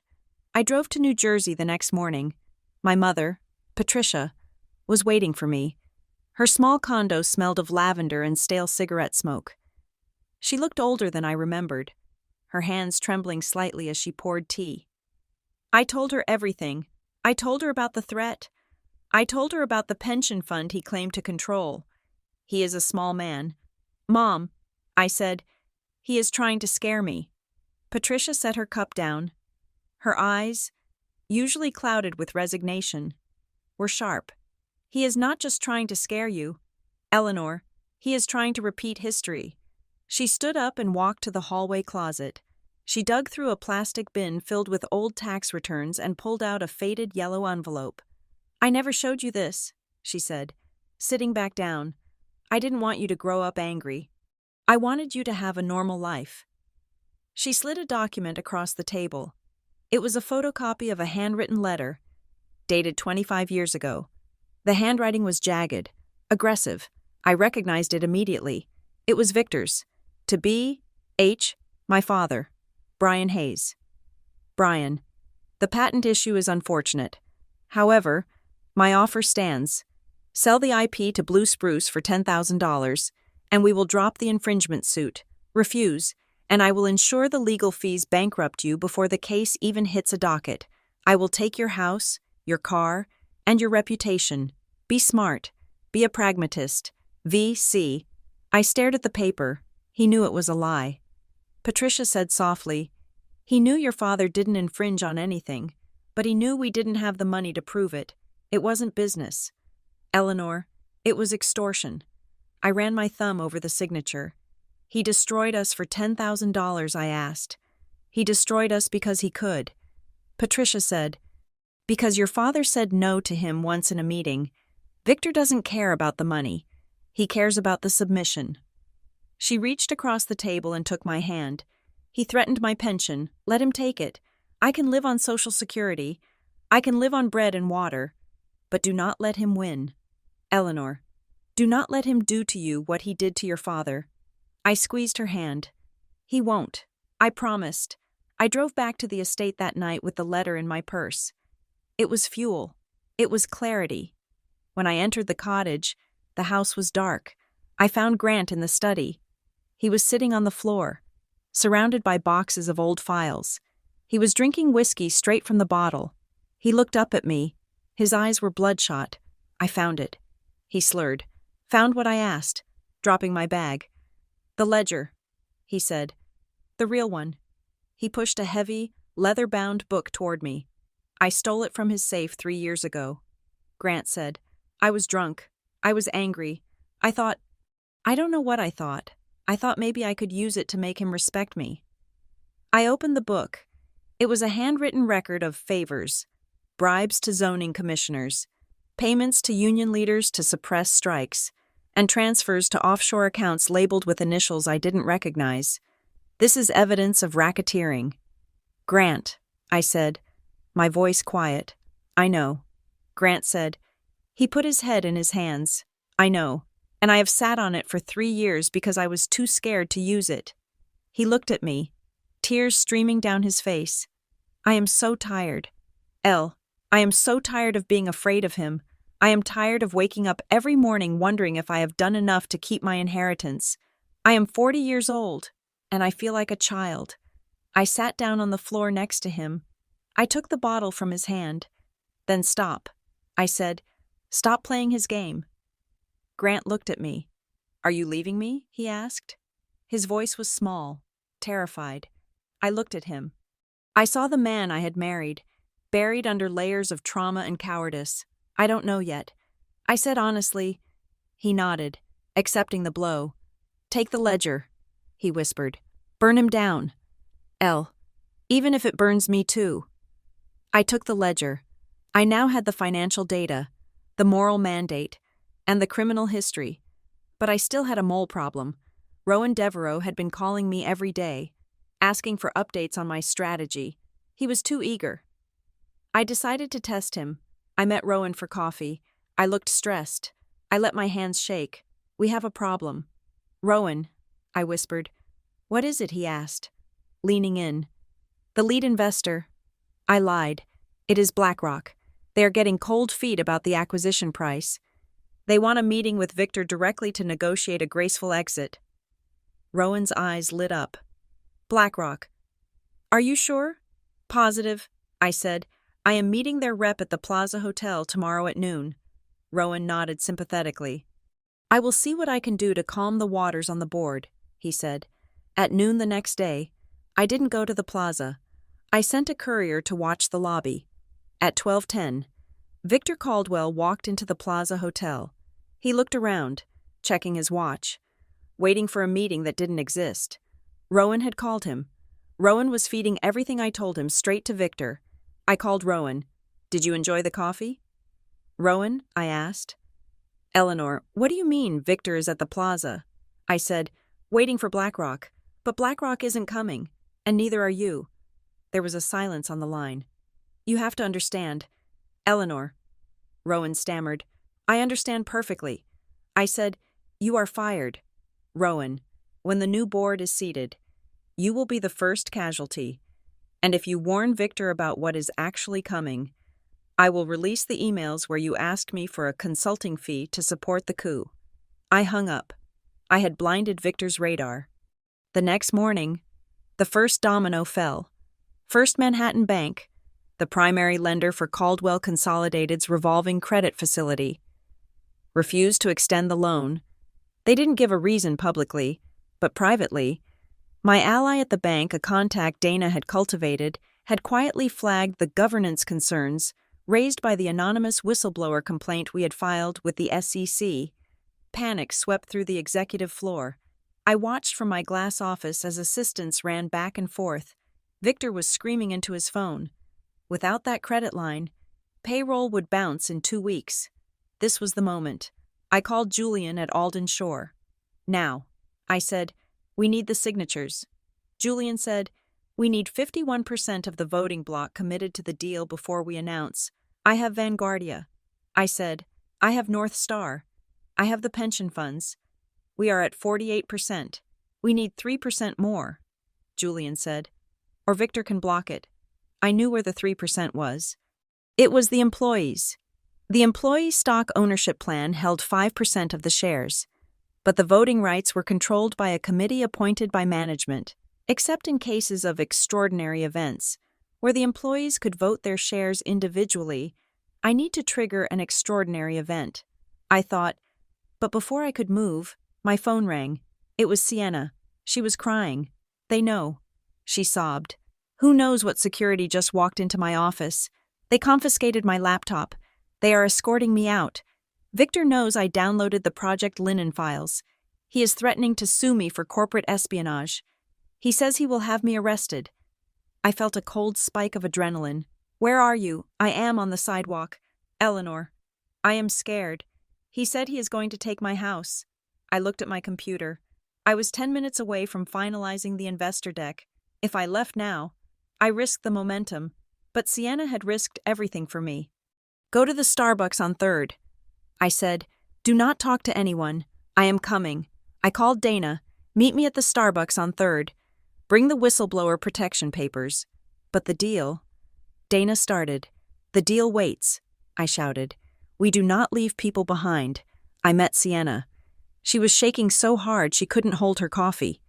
Dana arrived 5 minutes later with a junior associate. We drafted an affidavit on the spot. We formally retained Sienna as a cooperating witness in the SEC investigation. That gave her federal protection against retaliation. If Victor touches you now, Dana told Sienna, he goes to federal prison for witness tampering. You are untouchable. Sienna looked at me, tears in her eyes. You came, she said. I told you. I said, we are rewriting the rules. I had saved Sienna, but I had lost time. Victor knew there was a leak. He knew the walls were closing in. He decided to launch one final, desperate counterattack. The Briarcliff Children's Gala was that night. It was the biggest social event of the season, televised on the local network. I wasn't going to go. But then I realized he wanted me to hide. He wanted to paint the picture of the absent, guilty wife. I put on a red dress, not the navy blue of submission, red, the color of warning. I arrived with Grant. He looked like a ghost, but he held my arm. We walked into the ballroom. The room went quiet. Then the whispers started. Victor was at the podium. He saw me. His eyes narrowed. He tapped the microphone. "We have a special guest tonight," he announced, his voice dripping with false warmth. "My daughter-in-law, Eleanor." The spotlight swung to me. "Eleanor has been going through a difficult time," Victor said, looking directly into the camera. "The pressure of marrying into a family of this magnitude can be overwhelming. We have been trying to get her the help she needs. Sometimes, ambition can cloud a young woman's mind. It can make her unstable." The room gasped. "He was doing it. He was publicly calling me crazy. But we love her," Victor continued, "and we forgive her. Even if she married my son for the wrong reasons, we forgive the greed, because that is what family does." He raised his glass. "To forgiveness." The room hesitated. I didn't run. I didn't cry.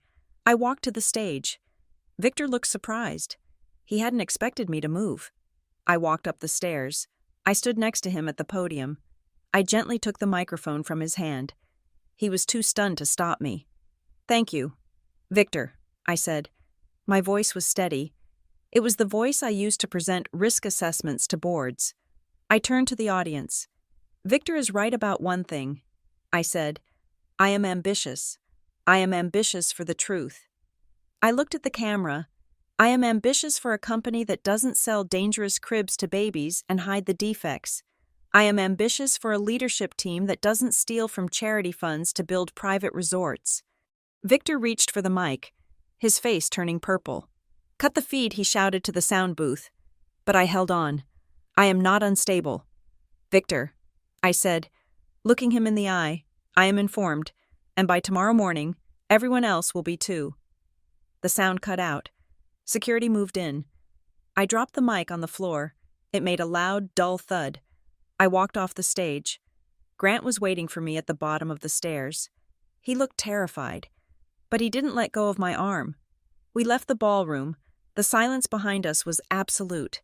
I had burned the bridge. Now I had to win the war. I went straight to the offices of Alden Shore Capital. It was 3 a.m. Julian Thorne was waiting. "You have guts, Eleanor.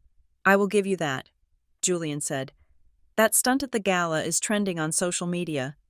The truth. Caldwell is the #1 tag. Does that help us?" I asked. "It helps the stock price tank," Julian said, "which makes the buy cheaper. But it scares the debt markets." He slid a contract across the table. "This is the term sheet. We will fund the acquisition. We will back you as interim CEO, but we need a guarantee." "What kind of guarantee?" "You have to pledge your personal assets," Julian said, "and you have to sign a statement accepting personal liability for the transition. If this fails, if the company goes under during the restructure, you are on the hook for the legal fees. You will be bankrupt, not just poor. Eleanor, destitute." I looked at the paper. It was a bet. I was betting my entire life, my reputation, my future, my financial existence on my ability to fix what Victor had broken. I thought about my father. I thought about the $10,000 that destroyed him. I thought about the word trash.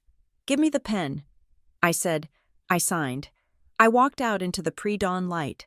The city was gray and quiet. I went back to the hotel where Grant and I were staying. We couldn't go back to the estate. Grant was awake, sitting on the edge of the bed. "Did you do it?" he asked. "I did it.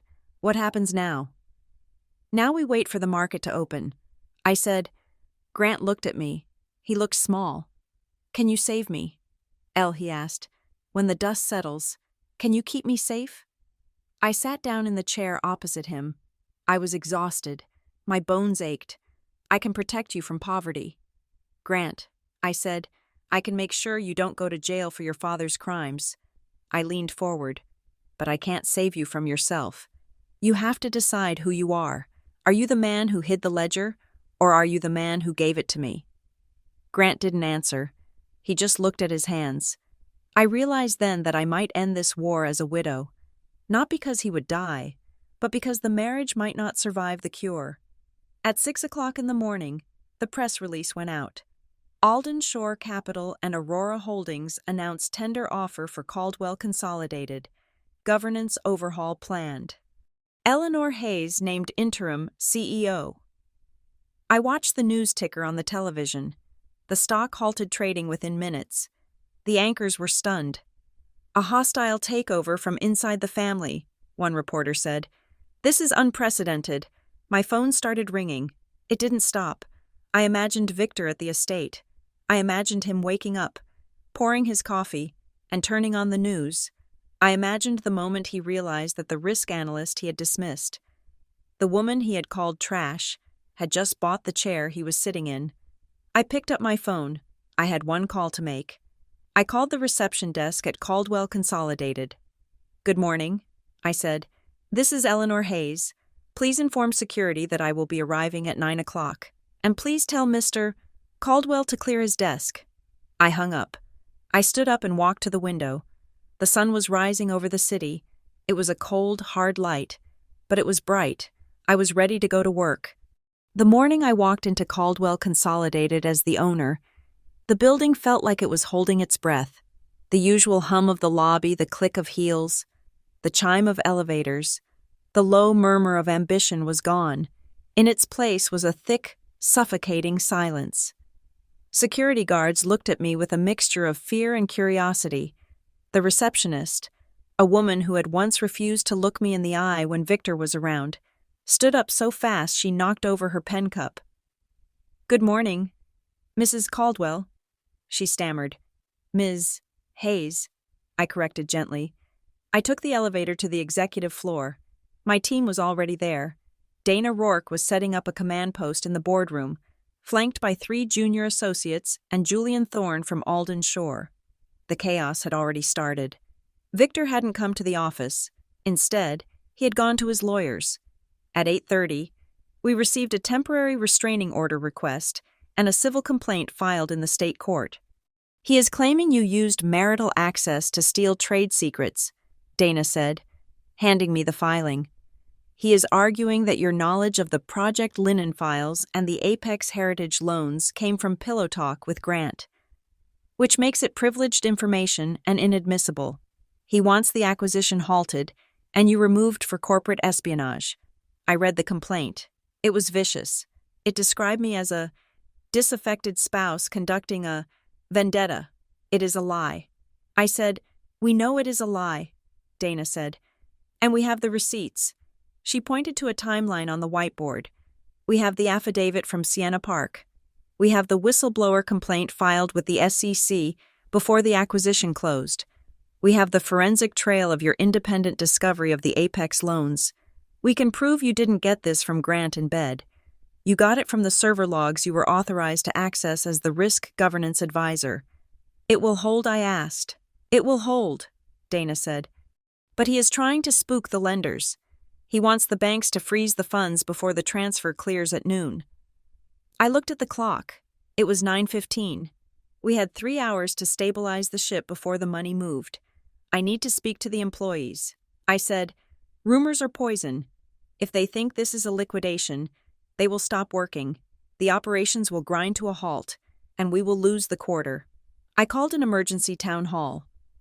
20 minutes later, the atrium was packed. Hundreds of employees stood shoulder to shoulder, looking up at the mezzanine where I stood. I saw fear in their faces. They were thinking about their mortgages, their tuitions, their health care. They saw a hostile takeover, and they assumed the worst. I didn't use a teleprompter. I didn't use corporate speak. "Good morning," I said. My voice echoed in the cavernous space. "I know you are scared." I began. "I know you have read the headlines. You are hearing that this is a raid, that we are here to strip the assets and sell the parts." I paused. I looked at the logistics team. I looked at the design team. That is not true. I am not here to dismantle Caldwell Consolidated. I am here to save it. A murmur went through the crowd. For too long. This company has been run as a personal fiefdom. I said, resources that should have gone into wages, into RD, into safety, were diverted to private interests. That ends today. I laid out the plan. Number 1. There will be no mass layoffs. The operational staff is safe. Number 2. We are initiating an immediate, independent compliance review of the Linen Soft line. We are going to fix the product, not hide the defect. Number 3. We are implementing an immediate compensation freeze, but not for you. I looked directly at the camera streaming to the satellite offices. The freeze applies to the executive suite. Starting today, executive salaries are capped. No bonuses will be paid to senior leadership until the company returns to profitability. And that includes me. I will be taking a salary of $1 for the next fiscal year. The silence broke. A ripple of surprise turned into applause. It wasn't raucous, they were still wary, but it was real. I had bought myself time. I had bought their attention. But winning the floor was the easy part. Winning the boardroom was the war. At 11 o'clock, Victor arrived. He didn't come alone. He brought 3 personal security guards and 2 lawyers in suits that cost more than my first car. He stormed off the elevator like a man coming to evict squatters. "Get out of my chair," he roared as he entered the conference room. I was sitting at the head of the table. Julian Thorne sat to my right. Dana sat to my left. The 2 institutional investors from Vanguardia and North Star were on the video screen. "Victor," I said calmly, "please sit down." "I am not sitting down with a thief," he shouted. He pointed a shaking finger at me. "You are trespassing. I am the chairman of this board. I control the voting shares. Not anymore." I said. I slid a document across the mahogany table. "The debt covenants. Victor, you breached them." He sneered. "I fixed the covenants. The settlement fund covered the liquidity gap. The settlement fund is in the Cayman Islands," I said, "in a hole in the ground called the Azure." Victor froze. The color drained from his face, leaving it the color of old parchment. "We traced the wire transfers. Victor, we know you moved the $50 million meant for the liability reserve into your private real estate shell. That is embezzlement. That is a criminal predicate." I motioned to the screen. "Because of that breach, the bondholders have exercised their right to suspend your voting privileges. The Class A shares are neutralized. The acquisition group now controls 51% of the voting stock." I folded my hands. "You are not the chairman. You are just a defendant." Victor looked around the room. He looked at the investors on the screen, who stared back with cold indifference. He looked at Julian, who was checking his watch. He realized his security guards couldn't shoot a contract. He realized his expensive lawyers couldn't argue with math. But he had one card left to play, or so he thought. "Where is Grant?" he hissed.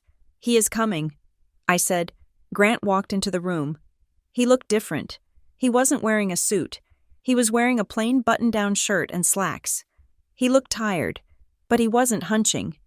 He walked to the end of the table and stood there. "Tell her, Grant," Victor commanded.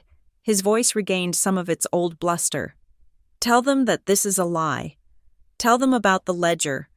Tell them you authorized the transfers." Victor was doing what he always did. He was setting up a scapegoat. He was going to pin the embezzlement on his son. Grant looked at his father. He looked at the man who had controlled every breath he took for 40 years. "I can't do that." "Dad," Grant said. "Excuse me," Victor asked, his voice dropping to a dangerous whisper. "I can't tell them I authorized it." Grant said, "Because I didn't." Grant reached into his bag. He pulled out the black leather ledger. He placed it on the table. "This is the real accounting," Grant said. "It tracks the bribes.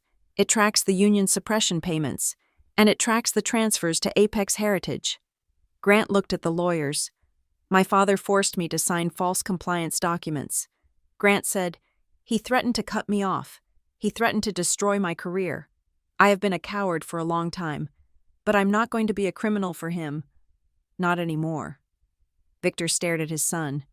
For a moment, I thought he was going to strike him. His hand twitched. His face contorted into a mask of pure, unadulterated hatred.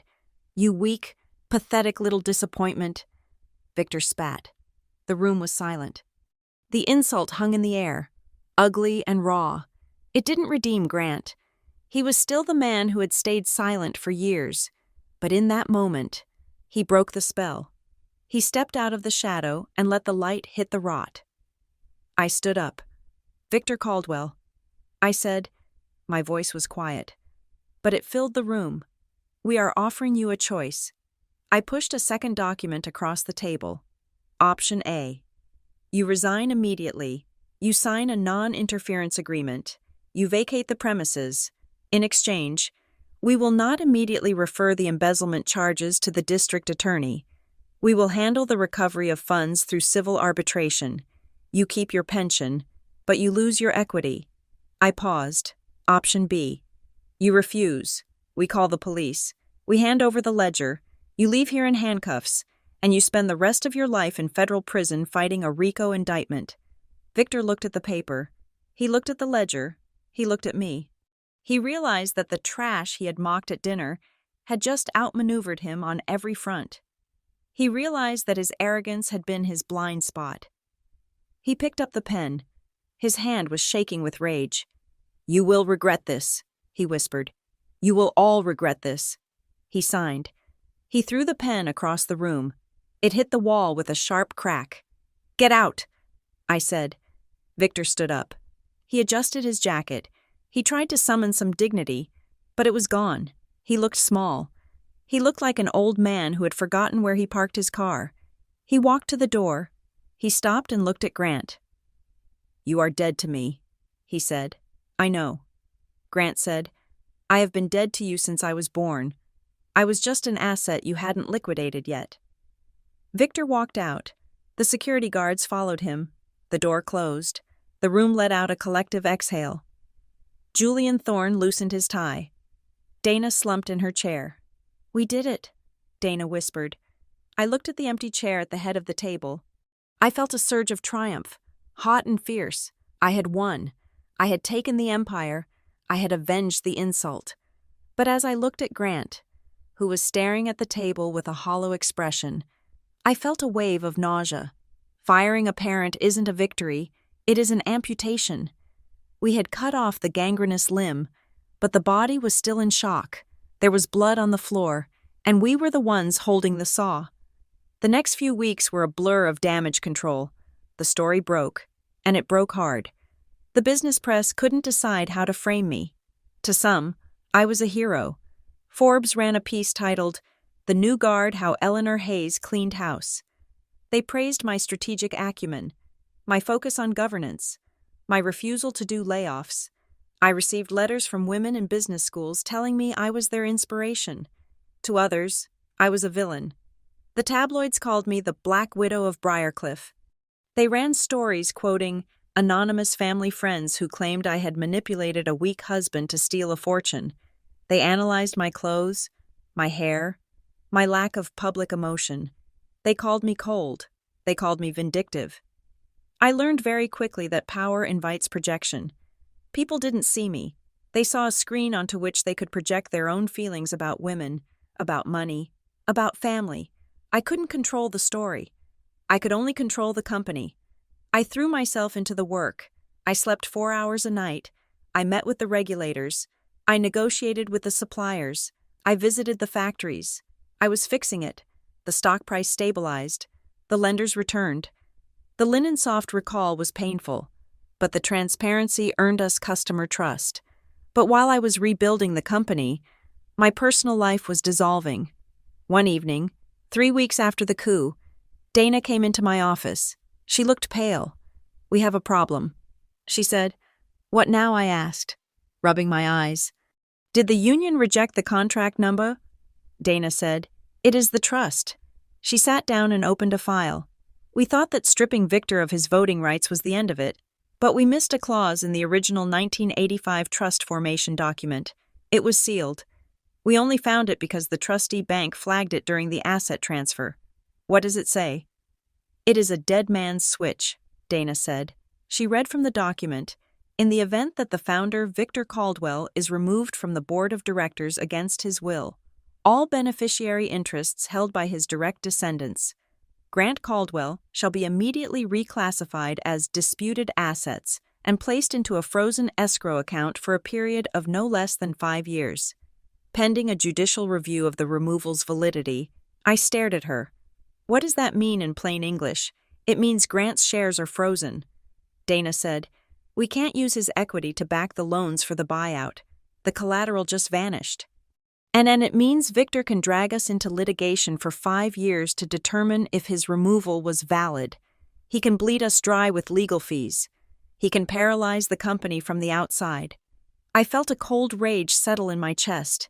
Even in defeat, he had left a bomb. He knew he might lose. So he rigged the building to blow up after he left. He is willing to destroy Grant's financial future just to hurt me, I asked. Yes, Donna said. He is scorching the earth. I went home to the cottage. It was the last night we would be there. I had bought a small apartment in the city. Grant was moving to a rental in Briarcliff. The boxes were packed. The house echoed. I told Grant about the clause. He didn't look surprised. Of course he did. Grant said quietly, "He never gives a gift without a string. He never builds a door without a lock only he can open." Grant was sitting on a box, holding a picture frame. It was a photo of us from our honeymoon. We looked so young, so unburdened. "I am sorry, Elle," he said. "It is not your fault." I said, "It is," Grant said. "I let him build this around us. I took the money. I took the job. I signed the papers. I was so afraid of being poor that I became a prisoner." He looked up at me. "What happens now?" he asked. "With the lawsuit, we fight," I said. "Dana says we can challenge the clause as repugnant to public policy given the criminal evidence. It will take time. It will be expensive, but we will win." "And us?" Grant asked. The question hung in the air. I looked at him. I saw the man who had finally stood up in the boardroom. That took courage. But I also saw the man who had watched me be called trash and said nothing. I saw the man who had let me carry the weight of the war alone until the very last second. I walked over and sat next to him. I didn't touch him. "I love you." "Grant," I said, "I truly do." I saw hope flicker in his eyes. "But I can't be married to you right now," I said. The hope vanished. "Why?" he whispered. "I stood up for you. I chose you. You chose me when you had no other choice." I said gently, "You chose me when the gun was already at your head." I stood up and walked to the window. "I need to know who you are when you are not afraid of your father." I said, "I need to know who you are when you are not defined by his money or his approval. And you need to know that too." I turned back to him. "If we stay together now, I will just become the new Victor. I will be the one holding the power. I will be the one saving you. And eventually, you will resent me just as much as you resented him." Grant stared at the floor. He knew I was right. "So this is it?" he asked. "Divorce, separation." I said, "For now, you need to go figure out how to be Grant, not Grant Caldwell. The heir? Just Grant. Get a job that has nothing to do with the family. Live in an apartment you pay for. Find out what you actually like, what you actually believe. And if I do that," he asked, "is there a way back?" I looked at him. I wanted to say yes. I wanted to promise a happy ending, but I was a risk analyst. I dealt in probabilities, not fairy tales. "I don't know," I said honestly. I walked over and kissed him on the forehead. It was a goodbye, but it was also a blessing. "I hope so," I whispered. I picked up my bag. I walked out of the cottage. I got into my car and drove toward the city. As I passed the main house, the massive limestone fortress where Victor lived, I saw a light on in the study. He was in there, plotting, calling lawyers, stewing in his hate. Let him, I thought. I drove through the iron gates. They opened for me. I looked in the rearview mirror. The estate shrank into the distance, a dark blot on the landscape. I was alone. I was exhausted. I was facing 5 years of litigation and a market that wanted to see me fail. But as I turned onto the highway and accelerated, feeling the engine hum beneath my hands, I realized something. I wasn't heat. I wasn't nausea. I wasn't shame. I was the owner. And for the first time in my life, the road ahead belonged entirely to me. Thank you for listening to Eleanor's story. It has been a journey through the dark corridors of power, family, and the price of dignity. I hope you enjoyed this dive into the world of revenge stories. I would love to know where you are listening from. Please leave a comment below with your city or country. It is always fascinating to see how far these stories travel. If you enjoyed this series, Please make sure to subscribe to the Revenge Stories channel so you never miss a new episode. And please, share your thoughts in the comments. Do you think Eleanor made the right choice with Grant? Would you have fired Victor? Or would you have burned the whole company down? Let me know what you think. Until next time, keep your friends close and your leverage closer.